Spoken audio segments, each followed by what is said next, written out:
Something that's really stuck with me ever since this was told to me, but I didn't really take the wisdom in because I wasn't ready for it yet.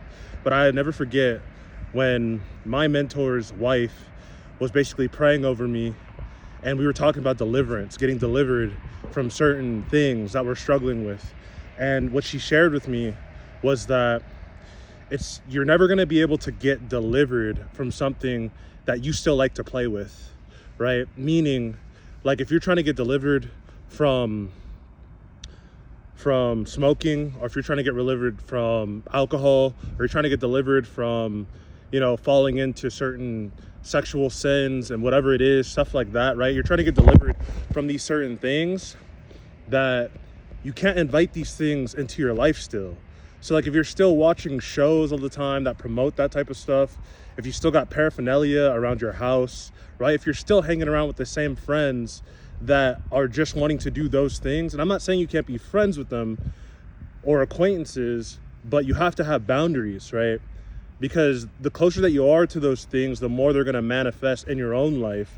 And that is just a foothold for the devil and for the enemy to really come into your life and to really start to keep you in bondage with those things. So just remember that, like, when you're trying to get delivered from these things, like, you still can't want to play with them and want to entertain them and genuinely want to have those things in your life. And I know it takes time, so I'm not saying, okay, why hasn't happened yet? I don't actually want to do it, this and that.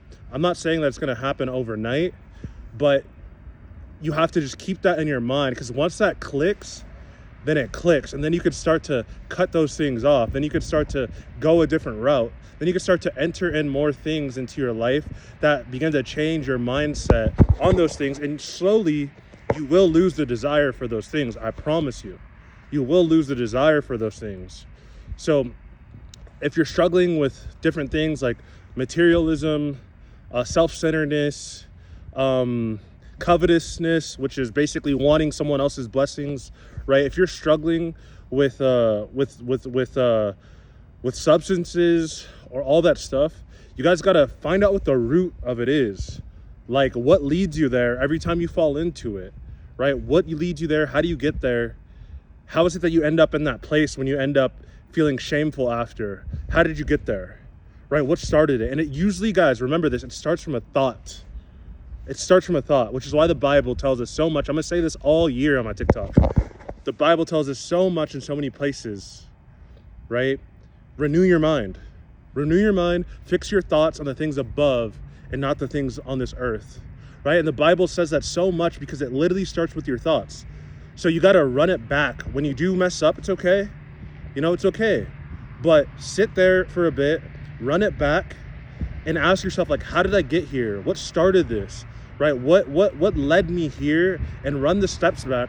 That's how you start to heal. That's how you start to overcome these things, is you have to take it from that, and not just saying, oh, I'll try harder tomorrow. Oh, I'll do that. No. Just, it's okay. You don't need to necessarily try harder, but sit in it for a bit and really ask yourself, how did I end up here?